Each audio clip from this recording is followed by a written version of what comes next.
Hello and welcome. We are going to talk today about this new moon in Sagittarius coming up. I am super excited for this new moon, as I'm sure I say about every new moon, but the energies are so different. And as we go through the cycles of them, it brings up new energy to explore, which is always exciting. But that being said, this new moon in Sagittarius is really about examining where you want a new beginning in your life and to start to propel yourself forward, to start to take action towards that goal or what it is that you're wanting to create for your life. You know, think of planting those seeds right now and toiling them, more like nourishing them. I always think of the leaves in the fall falling to the ground, but it's still working because it's nourishing that ground for in the spring. So think of it in that way. What is it that you're wanting to create and to start to feed that and fertilize what it is you want to create? Sagittarius is the archer, right? And so he literally has a bow and arrow and is ready to, where do I need to step back so that I can go more forward, so I can propel myself forward? So think of it that way. Looking at the theme of Sagittarius, where can you step back and really examine what you need to step back from, possibly, so that you can propel yourself forward, right? And I've got some crystal recommendations for that. And a personal example too, right? Like, where can I step back in my work that will actually propel me more forward in my work? Instead of trying to do everything at work or at home, if I can step back a little bit, it'll actually propel me forward. Like letting my son's OT or speech or PT really work with him rather than even being totally involved every time, but just stepping back a little bit gives me a little bit of time and gives my son some more independence and for him to build a deeper connection with his therapist. So I've noticed that it's just healthy for everybody. Personal example, but something maybe you can take with you. Where can you step back a little bit that hopefully will propel you forward in your life? I also have an email for this week, so I'll drop that in the link.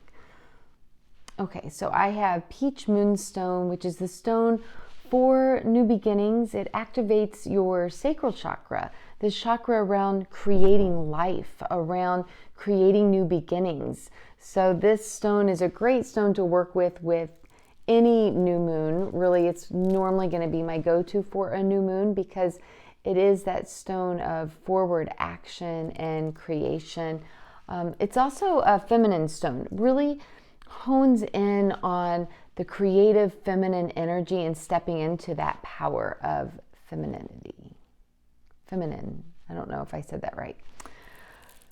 Okay, we also have Sunstone. Now, Sunstone is also a sacral chakra stone about creating. It really helps with lifting your mood. It's a great stone to use in the fall and during the winter for seasonal depression, but it really helps to just lift those spirits and to see the sunny side of things. If you're struggling with a gratitude list right now or what you're grateful for, Sunstone, laying it on your sacral chakra, wearing it, meditating with it with the intention of cultivating more gratitude in your life. Because where you send your energy is where you're going to have an abundance of more energy. So what you're grateful for, you'll see more of it.